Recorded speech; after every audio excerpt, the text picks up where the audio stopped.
ایریشا لسر هوال و هفبش خواه یه هجا مسرور بارزانی شرمزار دکن. اف ایریشن لدیجی هفپارن ما ین کرد که جه باوری نه ناین قبول کرن.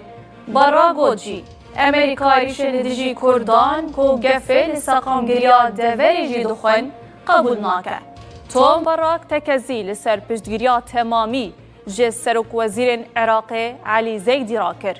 جبو و گراندنا سروریا تمامی یا عراق و مسوگر کرنا مانا چکان و هیزن اولهی دبن ده صلاة دولتا عراق ده.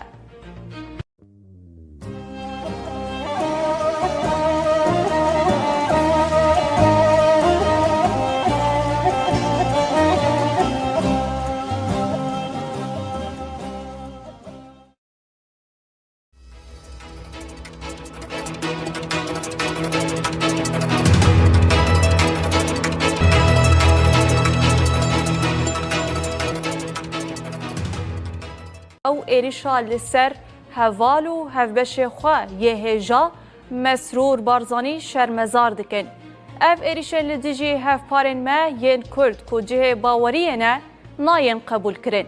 برا گوجی امریکا ایریشن لدیجی کردان که گفه لساقانگریا دوری جی دخون قبول ناکه. توم براک تکزی لسر پشتگیریا تمامی جه سرک وزیر عراق علی زیدی را کرد.